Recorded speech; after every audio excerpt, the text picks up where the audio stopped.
Good evening, good afternoon, good morning to everyone, wherever you are from. Welcome to VinUni Global Case Competition second webinar. I cannot express enough how happy I am to see all of you again tonight. As you may have known from our first webinar, my name is Linh Anh. I'm a member of the organizing committee and I will be moderating our session tonight. By now, I do hope that all teams have received our official case release, and I hope that you are working very hard on solving the case. And that is why we have created today's webinar in order to provide further advice and coaching on how to approach a case competition like this. Before we begin with our session, may I ask everyone to scan the QR code that we have on the screen and tell us more about where you are joining us from tonight. Thank you.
Okay, thank you very much for answering our questions. Please be reminded that if you have any questions during today's webinar, you can type them into the chat box and we will try to answer as many as possible during the Q&A session at the end.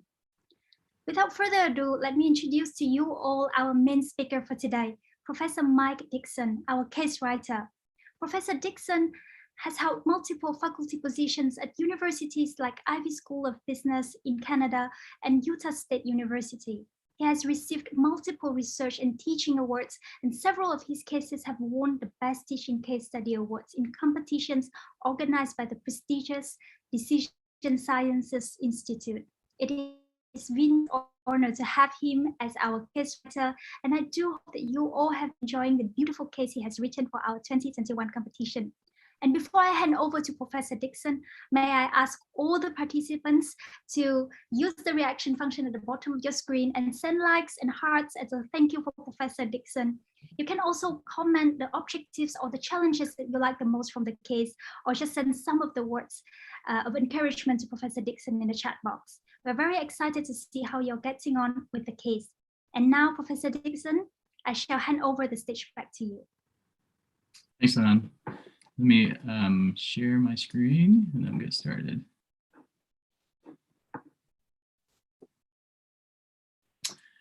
Great, thank you so much for having me. It's fun to see where everyone's coming from. I'm currently in the United States. I live in Utah, which is the kind of the western side of the US. So it's pretty 7 a.m. for me. So good evening for most of you, but good morning for me. And just a kind of a fun fact, it snowed here yesterday, which is a little weird for us this time of year. So we're kind of trying to recover from some snow. A lot of you are living in parts of the world where you've never seen snow. And usually we don't get snow in October, so it's a little bit interesting for us to do this. So let's jump right into this. I love case studies. Case studies are super fun. And I've written a whole bunch of them and I use a lot of them to teach in my classes. So I want to talk just a little bit before we jump into the kind of some of the overview of this specific case to talk about why we use cases at all in our education and what we're trying to do. So the point of going to school, of course, is to try to help us to learn to be good business leaders and to make good decisions. And business cases are really great tool in order to do that. So a few reasons why we use business cases. Well, it helps us to think about real life situations, something that's real. In this case that we're doing is a real case. Not all the facts are real, but most of them are. And so it helps us sort of put ourselves in the situation of someone who has to make decisions. And it allows us to try to make the decisions. And if we make the wrong decision, it's okay, because it's, we're just sort of practicing. So it gives us a laboratory in order to practice making decisions. In order to make good decisions, we have to think critically about what could be very complex problems. So this case presents lots of issues and problems that we have to think through and come up with some solutions. And then at the end, we're asking you to present what you've come up with. Now that presentation is really an opportunity for you to make an argument that your solution is good. So we'll talk a little bit more about that. But this provides us as students an opportunity to make a case, to argue with about what we've come up with. So a little bit more. Business cases then are written primarily for these three things, right? This is similar to what I said just a second ago, but primarily they're written for us to analyze complex problems. These aren't simple problems. These are something that don't generally have a simple answer, to think critically and to argue convincingly. So these 3 points are things you should keep in mind as you analyze this case, as you think about the case. This is the point, is for us to do these things. Think critically, argue convincingly. Cases are designed and written so that there is not one right answer. So the judges are not looking for you to say, oh, they figured out the right answer. That's not what they're looking for. And in fact, when we teach cases like this in class, that's not what we're looking for either. We're looking for you, the process of how you thought through things, and if you can convince arguably, right? So oftentimes cases have incomplete information. Not everything is there. In this case, it's definitely that way. There's a lot in the case, but it's not complete. It doesn't have everything in there. And students then are forced to make a decision or suggest a course of action. And that's the point, right? Like, we want you to think about, what would I do if this were me? If I'm in this situation, what would I do? Even though I might not have all the information, and I know that there's not one right answer. The judges for this competition aren't looking to make sure you get the right answer, right? They're looking for how you're thinking about the problem. So I have 5 key steps for developing successful case competition solutions. And I'm going to go through each one of these one at a time. But I think this is a nice way to tackle any case that you might use in your class or in a future case competition, to think about these 5 things. Define the problem, conduct analysis, develop the solution, consider implementation, and then finally plan the presentation. Now, the order of these actually matters. And we're going to get back to this, but oftentimes we'll read a case once and we'll jump right to number 3. We'll say, oh, I know the answer. Here's what you should do. Now, I'm going to say that right now, that's probably not the right thing to do. You should not skip number 1 and 2. And let's talk a little bit more about 1 and 2 before we get that. So define the problem. What do we mean by this? Well, we want you to put yourself in the shoes of the main character. So our case has a main character, and in fact, she has a team that works for her. So one way you could think about this case in particular is to say, okay, I'm on her team. I'm going to be asked to give her some information to help her do well. Or you could even think that I am her, right? Like, I am the main character of this case. If that's the case, and it is, then you need to answer these other questions when it comes to defining the problem. What is it specifically you're trying to do? And answer sort of this who, when, where, why, right? Answer every little aspect of what you're trying to do. What are the major issues? Now, our case has sort of outlined the major issues, haven't they? So we'll get back to that in a second. But are there sub-issues within these issues that we should also consider? What questions do we need to be addressed in order to answer those issues? When you're analyzing the case, can you actually write down some of these questions? Now, this might not be what you present, but it'll help you really understand the problem.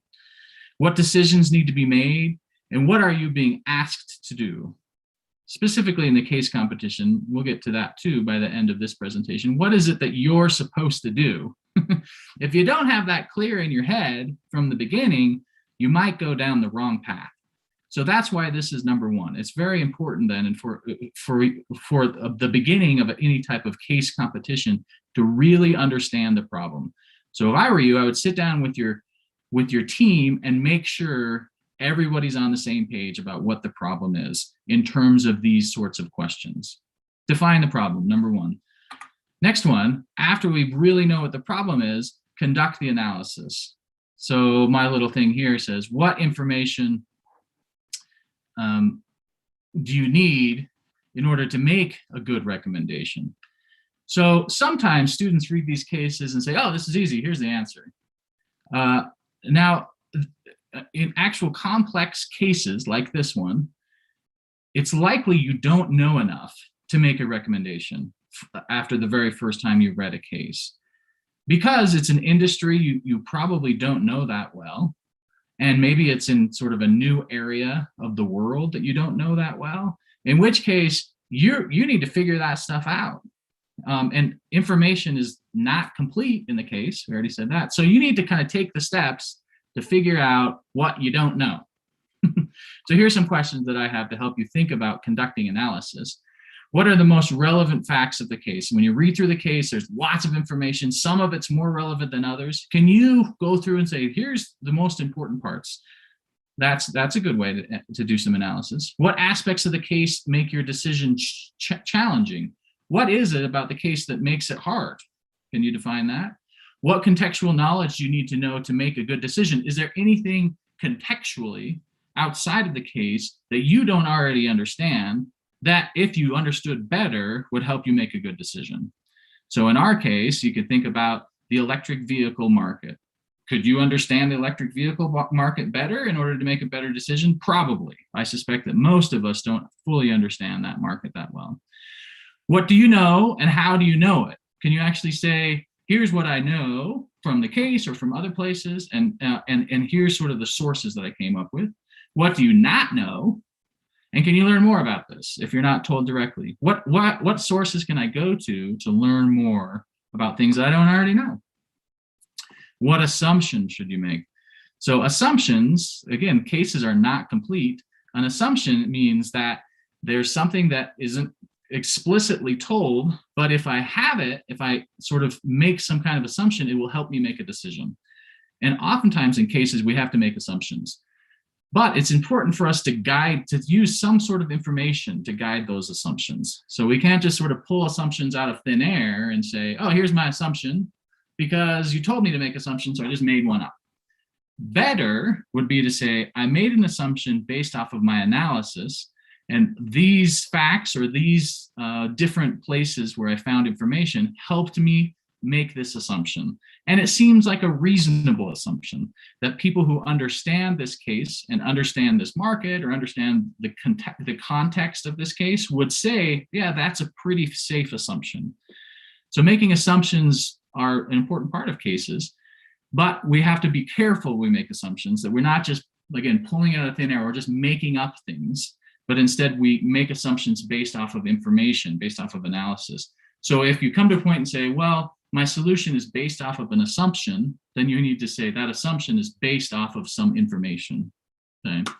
Finally, what are your constraints or your limitations, your opportunities, your resources, given the case, right? So are there things that I can and can't do because the case sort of already outlines what's going on? Are there some limitations that I'm aware of? Are there things that are happening, opportunities? Are there things I know I have, resources? Those things should be sort of put in context in my analysis. Conducting analysis is it should be kind of the hardest part, or the most amount of time, I should say. You shouldn't skip this step. You shouldn't just read the case once and say, I got it, I'm done. Instead, there's a lot more work to do, isn't there, in order to really fully understand what's going on. So remember, you're supposed to put yourself in the shoes of the protagonist, of the person who's the main character of the case. And that person knows a lot, right? They're not just hired just because, they have a degree or something, but instead they understand a lot about what's going on in their context. You need to try to get to that spot as much as you can. And then once you're there, you can make some good decisions. So conducting analysis. Number 2, define the problem, conduct analysis. Number 3, develop the solution. Remember, we don't skip steps 1 and 2 to jump to solution. Instead, we use steps 1 and 2 to drive our solution. Driving the solution, make a convincing argument that your solution addresses the problem. So a lot of times students will come up with some kind of solution that's a solution to some other problem, right? That's because they skipped number 1, isn't it? If they don't, really define the problem, they're not going to probably answer the right question. So that's why that's so important. So ask yourself these questions. Does your solution solve the problem? I mean, that's sort of a basic question. If it doesn't, it's probably not the greatest solution, right? So that's, I'm going to tell you right now, the judges are going to look for that. Are they going to say, does the solution they came up with actually solve the issues from the case? If it doesn't, then you're probably not going to do as well as other groups. Why is your solution the best alternative? How does it best solve the problem? Why are alternative solutions weaker?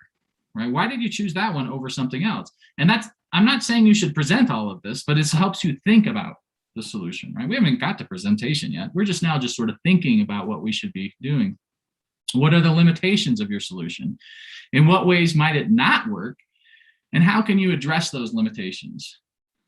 You should think through this. Don't ignore those things, right? A good leader, a good business manager will think through all of the issues, the risks, the problems that could happen, and think about how can I mitigate those? What are the assumptions that you're using for these solutions? And are these reasonable assumptions like we just talked about? Is the solution reasonable given these limitations? If it's like, some sort of solution that seems really out there and the assumptions are sort of gigantic, then it's not the best solution, right? We're looking for things that are real and that are based off of reality. And so we need to make sure that our assumptions are also along those lines. Does your analysis support your solution? Step 2 is doing analysis. Did the analysis lead to the solution, or did you just come up with some answer, right? Sometimes, not very often, but sometimes we can come up with answers that are brilliant. But most of the time, and most of us, require some analysis in order to sort of actually understand and come up with a solution. So that's why I say step 1 and 2 are so important. Don't jump to solution. What theories and principles support your solution? Now, this is interesting. You guys, I suspect most of you are in school. This is a student's case study competition, so you have to be a student. In class, you're learning theories and principles. Can you take those theories and principles and come up with a solution that's based off of those theories and principles? That's awesome if you can do that, right? In fact, it sort of backs up your solution. You say, look, this is something that people have studied for a long time, and here's the solution. Or here's what they say, and here's sort of a solution that's based off of theories or principles that are well known that I'm learning in my class. Finally, what other evidence can you provide that your solution is good? Is there anything else that you can say that this supports the quality of my proposed solution? That's developing solution. Great. So define the problem. Do great analysis, finally develop the solution, not finally, in the middle, develop solution, then consider the implementation. It's one thing to say, here's what I think you should do. It's a whole nother thing to say, here's how you do it. Here's how you do it. That's implementation, the actual application of what your solution says it is. And that's what we're asking you to do. We're not asking you to just say, here's what you should do, but we're also asking you to think about how you would do that if you were that person. Implementation. Describe in detail how to put your solution to work. What does a successful solution look like? How will you know if you've succeeded? Are there some sort of metric? Is there some way to know once I've reached this point, then I've done what you've asked me to do? What will it take to be successful? Success sometimes is like, hey, look, we made it, yay, but we actually want to know for sure you succeeded. And here's how I'll know if I succeeded. That's implementation. What are the steps, the specific steps required to implement your solution? What work will be required? What is the process of implementation? The last one, the bullet point here, I think is interesting. What resistance do you expect with your solution? Are there people that are going to work in this environment that might say, hey, I don't like the solution? If so, how are you going to manage that? What challenges do you foresee? What about other competitive responses? What's going to happen when you make this implementation outside of your own sphere of influence, outside of your business? How can you foresee those things, and what sort of risks are there, and how could you mitigate those risks? That's considering implementation. It's how you do it and what's going to happen when you do it. Considering those things in your solution will make you stand out. All right, so that's number 4, considering implementation. So the last one is planning the presentation. So remember, the order makes a difference. Don't just jump to solution, and also don't just say, we just need to make a presentation easy. Let's just do it in an hour and we'll be done. No, you got to do all these other things and then think about what you're going to present. Now, especially for this first round, you don't have much time to present. And so you have to be really careful about what you're doing. But the important part is that the point of the presentation is to convince others, specifically the judges in this case, that your understanding of the problem is complete, that's step 1, that your analysis is sound, step 2, that your solution is the best, step 3, and that your implementation is thoughtful, right? That you've thought through what it means what your solution means, right? So it all builds to planning the presentation, right? You should think about, we're going to talk a little bit more about presentation in a minute, but you should think about when you're developing the presentation, can you answer these questions? Is it clear that you fully understand the issues through your presentation? If someone else watched your presentation, are they impressed that you understand this stuff really well? Does it inspire confidence in your capability? Would they want to hire you is really the answer, right? Like, after watching your presentation, are they like, this team gets it, they get it, right? I'm confident in their ability to understand the problems and to come up with some solutions that make sense. That's what you're after. Can you create a compelling story, though? Can you also tell a story in a way that's engaging and inspires action? That after seeing your presentation, the judges are like, yes, let's go do that tomorrow. Whatever you've proposed was so inspiring and engaging that I want to do it right away, right? It's not just sort of presenting things in sort of a bland way, but in a manner that really encourages engagement and action, planning the presentation. Great, so those are my 5 steps to getting through a case competition well, doing well in a case competition. So hopefully that's helpful in what you're thinking about. So I'm going to give you just a few more slides here. Well, quickly, let's talk quickly about the case.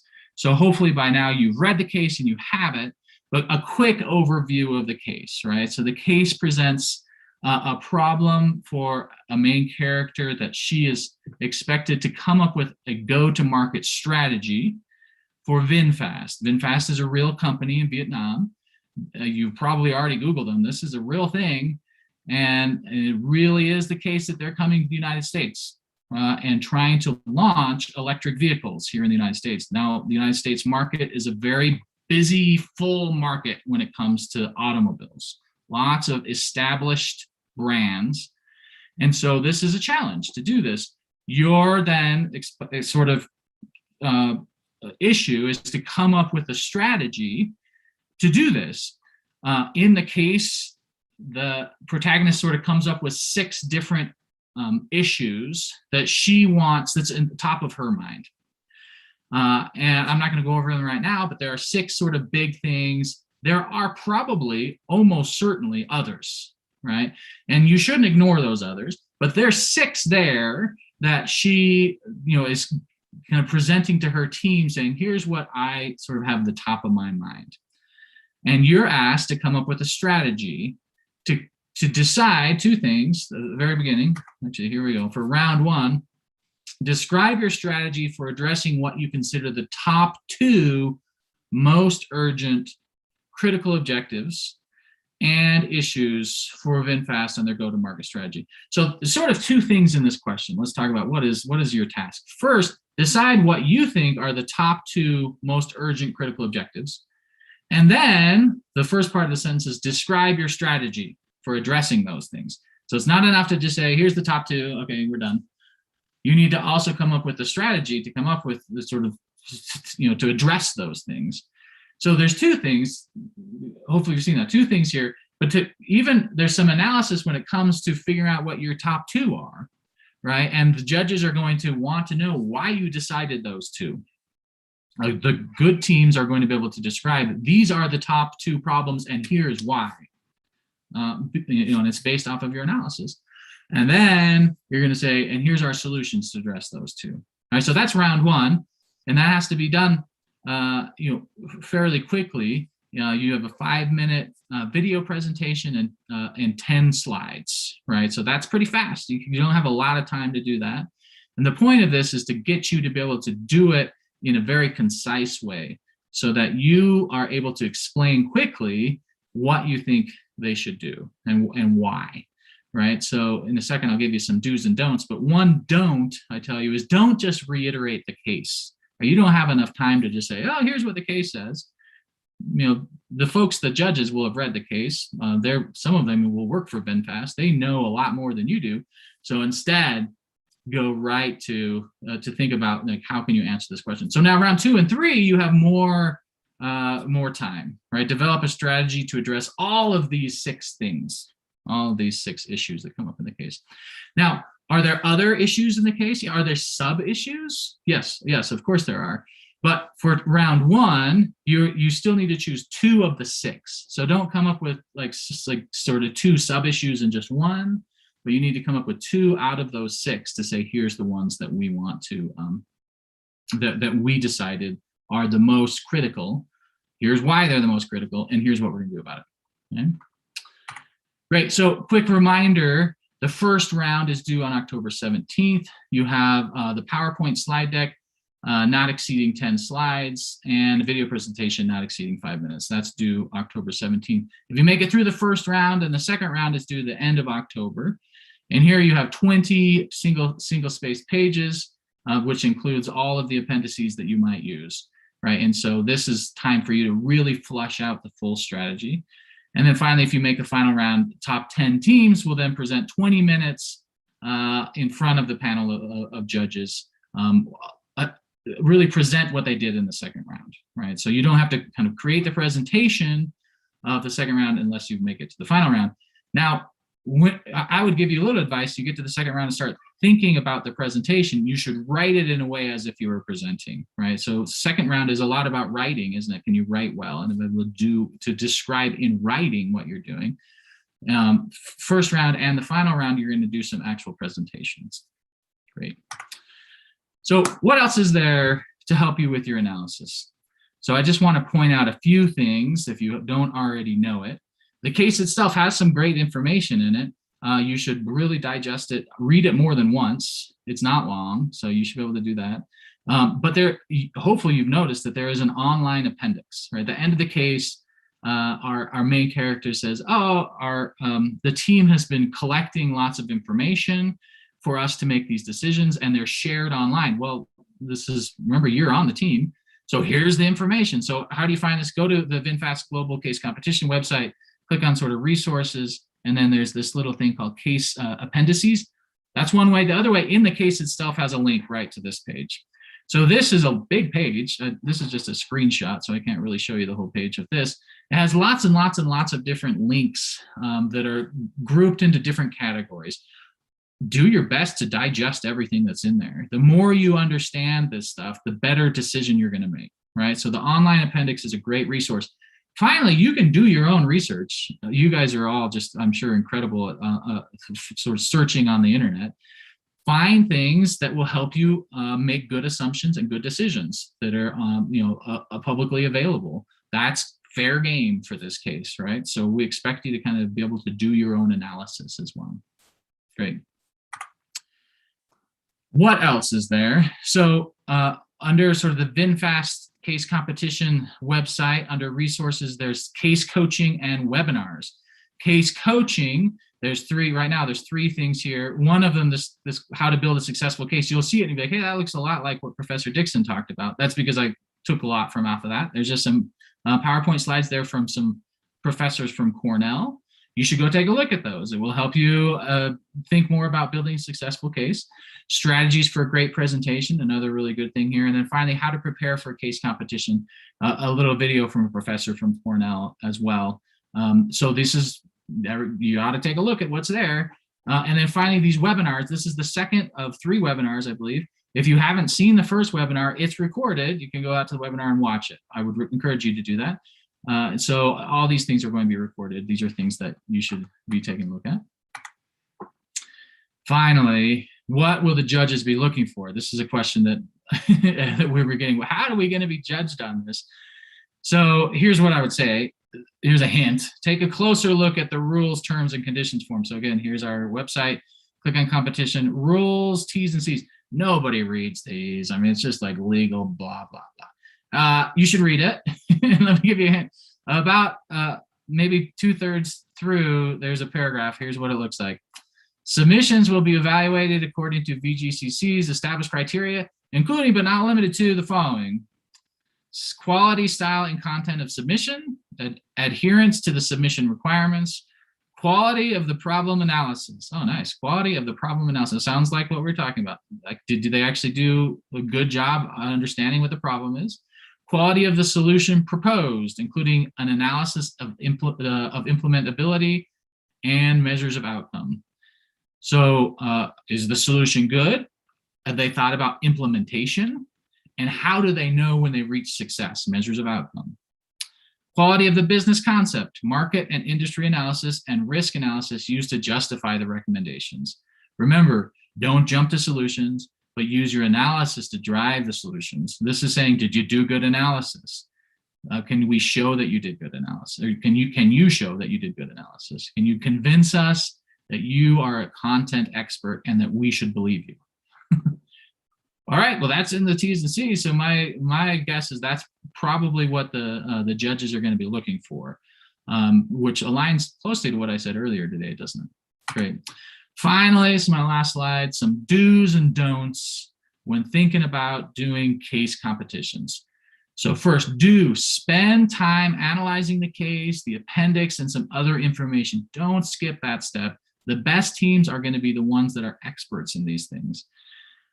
Focus on solutions that are backed by analysis, based off of theory, things that you're learning in class. Don't just fall into the trap to say, I'm a smart guy, I just came up with some answer and here's the answer.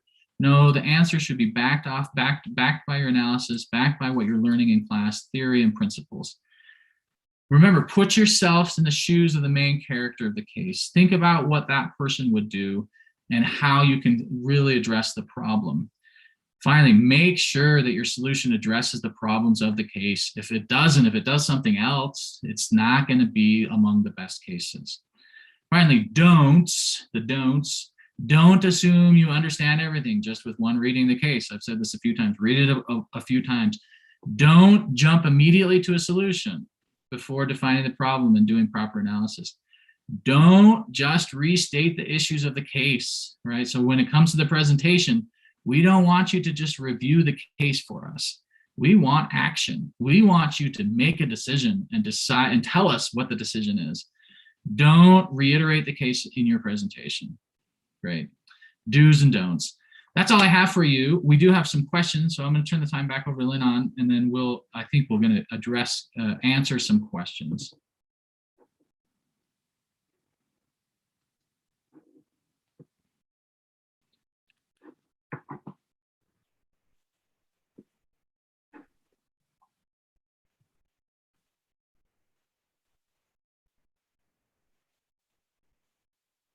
Thank you very much, Professor Dixon, for your amazing sharing.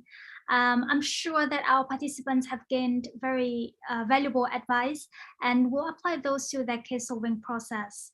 May I ask also everyone to scan the QR code that we have now on the screen and answer some of the questions from our organizing committee, and then we will proceed to the Q&A session. Thank you.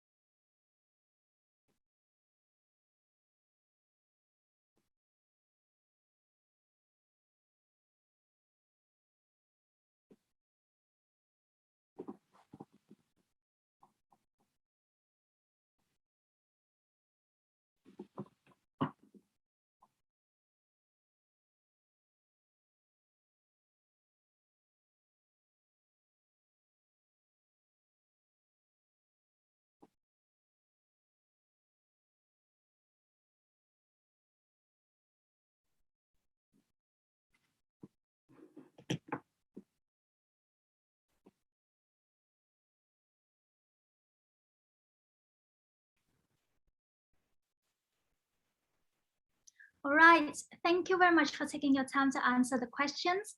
We'll now proceed to our Q&A session. I will now call out the questions that were pre-submitted before this session, and then those were received during this webinar. Now, without further ado, let's jump onto the Q&A session. The first question we have here, Professor Dixon, with regards to the missing information, we understand that applicants are expected to make assumptions and estimation. What is considered to be a good or a bad assumption? Great, good question. And we talked a little bit about it already, right? A bad assumption is generally one that is not backed up with any analysis, right? That's just like, let's just make up some kind of assumption and just go with it. A good assumption is one that's based off of some analysis that you've done. And by analysis, we don't mean like number crunching, but you've actually done some research, you've read something, you can justify the assumption based off of something else you've read, right? So a good assumption is one that's grounded in reality, and reality is based off of the research you've done. Good question, yeah. Thank you very much. And the second question that we have here is with regards to the chosen objectives. Do applicants need to clarify why they chose those twos, or they can just state the chosen objectives and then go into the solution straight away?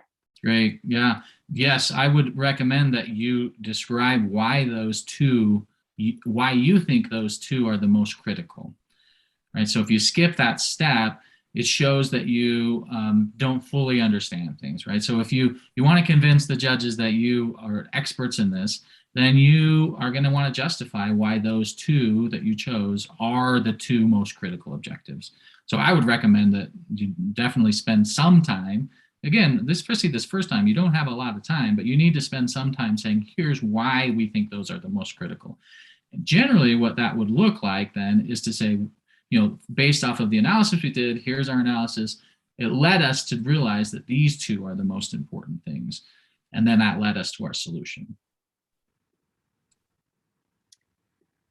Moving on to the third question that we have here, do we need to identify the sub-problems within each chosen objective, or shall we just consider each objective to be one big problem? Great. So the case itself, you've read it, and there are 6 big issues. You need to choose 2 of those. So you can't just choose one and then within that one choose sort of 2 sub-issues. That's not what's being asked for. So it's good practice to identify sub-issues within the bigger issues, but you need to for sure choose 2 of the 6 that are in the case. So I think that answers that question. If you want to go deeper into the sub-issues, that's great too. I mean, that's, again, helps us know that you really understand this, is because you've thought about the smaller issues within that issue. Okay. And then with regards to the 5-minute presentation that we have, shall applicants use the same set of slides that they submitted, or can they just use a different set of slides to present in the video? Yeah, I think this is up to the team. I don't think there's going to be a hard, fast rule on this one. For sure, both what you submit and what you present need to align. They need to be the same content. But if you want to present a slightly different set of slides, that's probably fine. I don't think that will, there's no hard rule that you have to present what you submit. Excellent, thank you very much. And do applicants need to show their face during the video, or can they just do a voiceover? And must all 4 members be talking during the presentation? Yeah, so the probably preferred is that we at least see everybody on the team at least once. That doesn't have to be live, so we want to see your names and a picture of you. Even if you'd rather just do a voiceover, that's probably okay. It's, again, up to you, up to the team. But somewhere in the presentation, we want to see at least a picture of all the members of the team. That's very great. Thank you. And still on the video topic, we have another question from our audience. Are there any tips how to make the video more lively or more interesting? How much of the graphs or visual aids are they expected to use in the submission, and can a pure text submission be sufficient? Yeah, I mean, I think these questions are all related. Lena, you're doing a great job kind of pushing them together. The idea here is that a good presentation usually is one that's not just pure text, right? So when you think about presentations you've been to, and if you just see like a big slide full of words, you're like, oh my gosh, I got to read all that, right? And so instead, it's better to use visuals or graphs. Tell your story in a compelling way. And that's, I think, related to the earlier question, like, do I have to submit the same set of slides than what I present? No, because you might want to present something that has less words on it, because for presentations, perhaps that's a better style, right? So this is a style thing too, right? Like, there's not going to be a hard and fast, here's how you should do it. But you've been learning in your classes about how to communicate in businesses. Use that information to create a compelling presentation, right? Consider all of the elements of good communication when it comes to presenting, because that's going to make you stand out. If you can present well, then that's just icing on the cake when it comes to whether or not you've done good analysis and good solution finding. They're all important, right? So in order to create a compelling, interesting presentation, you have to ask yourself, and there's some stuff online and some books and some great things about how to create a compelling presentation. You only have 5 minutes, so it's got to go pretty quickly. But I would encourage you to think about that in terms of your analysis. You have teams, and perhaps someone on your team is sort of devoted to figuring out how to make a really good, compelling presentation. But remember, most compelling are ones that address the problem. So if you are just all about being interesting, but you don't actually address the problem, come up with solutions, address the implementation issues, you're missing the meat, right? The really important aspects of the case, in lieu of just trying to, come up with some real fancy presentation. So we're not looking for sort of incredible PowerPoint skills here. We are asking you to take this, as seriously as possible to be able to create a compelling presentation, but with in mind the analysis, if that helps. So I don't have any really great tips, I would say. I'm going to deflect that question. There are other people who are experts in presenting things. And in fact, I would say go look at the coaching sessions. There's some really good ideas about how to present in those coaching the coaching section of the VinFast thing, website. Thank you very much, Professor Dixon. Now moving on to slightly different sets of questions. This is actually a very frequently asked questions that we have. For the 10-page count for the slides, does it include the appendices or the references? The answer, I think, is no. Linan, maybe you can answer. I think the answer, 10 pages of content, and then if you have some appendices, that can be sort of put on afterwards. Is that right, Linan? I think so. Yes. For round one, we actually do not count. For round one, we actually do not count the appendices and the references towards the final page count. Yeah. But for round two, we will count. Great. So be very vigilant about that in round two. So how much information are you expecting for 10 slides? In other words, how dense or how light do you think the information should be? Yeah, that's such a good question, and one that you're going to have to tackle in your groups, because if you've done a great job defining the problem, you're going to want to really answer what you've been asked to do in 10 slides, right, in 5 minutes. So that's not easy. We haven't said the sky's the limit, you can take as long as you want, you can write. No, we're like limiting you. And part of that is because we want you to think, to be able to describe that your thinking is very clear, right? So in my experience, if you tell me to write 100 pages on some topic, I can, but it's really sloppy and it's just all over the place. But if you say, write one page, then I have to be really, really clear on what's important and what I want to present, what I want to communicate to other people. So by forcing you to sort of limit it to 10 pages, we're really encouraging you to be really clear on what's important to communicate and how do you communicate it most effectively. So I know I'm not really answering this question really well. The answer is we want, we want what we want, which is tell us which two are most important and why. Provide the analysis that you've done to lead to your solution. Tell us the solution, and then tell us how you're going to implement that solution. All of that in 10 pages, right? In addition, we want to see a picture of you somewhere, right? I've already said that. That's what we want, right? So it's not easy, but whether that means that you have some slides that are kind of dense in what you turn in, maybe, right? And then what you present might be something different, but they need to be aligned. They need to be the same. So the answer to that question is do what it takes to address what you've been asked to do. Yes, and now we're moving towards the last question that we have in the pre-submitted set, and then we'll move on into the question that we have from the audience. So what is considered to be a good submission, in your opinion? How can the applicants impress the judges? Yeah, this is the important question, right? How do we do well in the presentation? Again, the hint was like what I said, go look at what's in the terms and conditions, because it sort of outlines how these are going to be judged. And it's what we talked about today, right? So again, like the do's and don'ts, all that stuff's important. If you skip really understanding the problem, if you don't actually do in-depth analysis, it's going to show. So I would really make sure you do that. And then be convincing in your solution and consider the implementation issues when it comes to those things.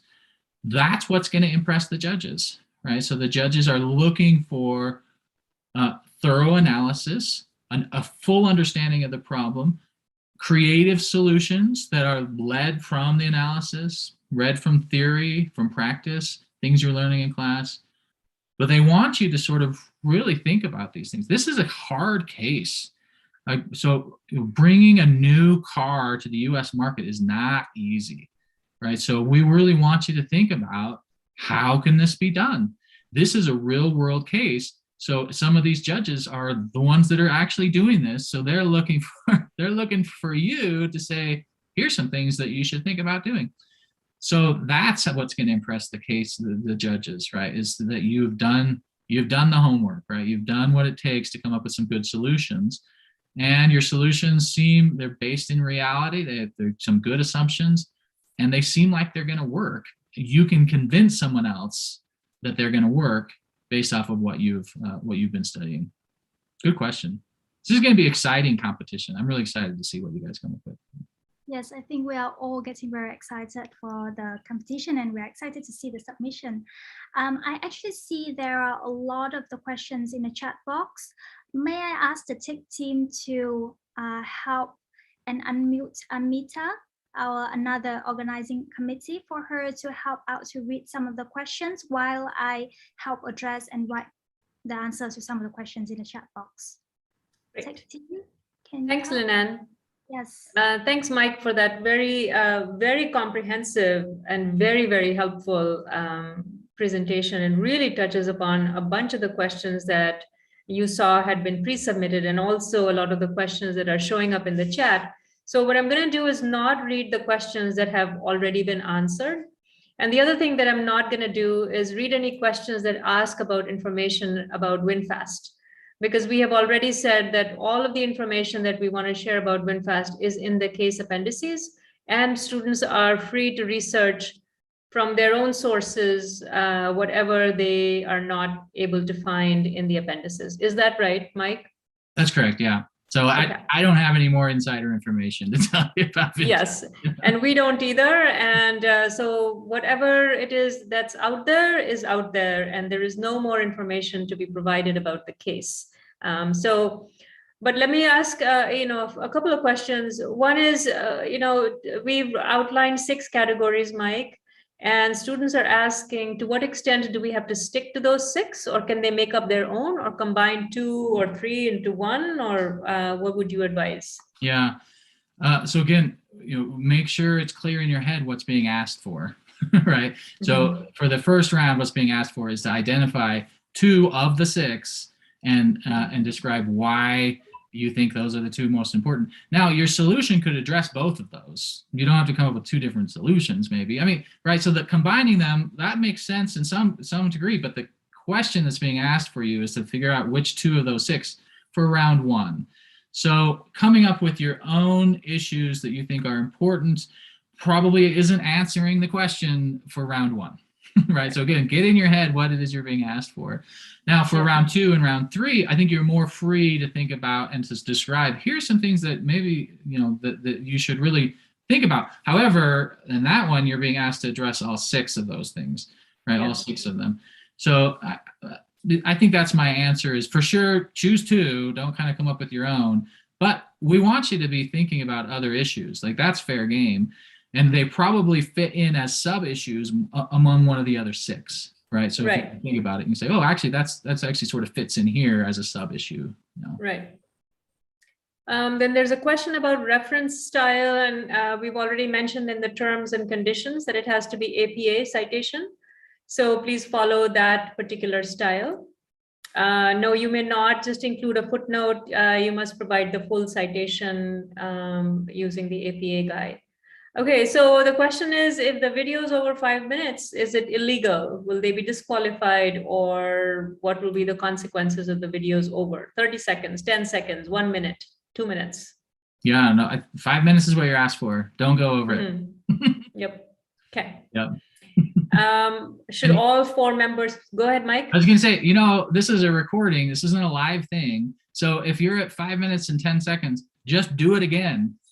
Get it under 5 minutes, right? So it's, because you can record it, you don't have to do it in one take, right? You can practice this. You can record yourself several times and then present the best one. And that's answer that. Yeah. And you already answered this, Mike, that not all 4 members of the team have to talk during the presentation, right? So they can choose, okay. But we want to see photos of all the team members somewhere, right? Okay. Do we need to include the implementation part plan in the first round? Yeah. Yes. Right. How are you going to implement yours? That's part of the solution, right? Like, you can't just say, here's the solution, but you have to also tell us how to do it. It makes it hard. This is hard. Yeah.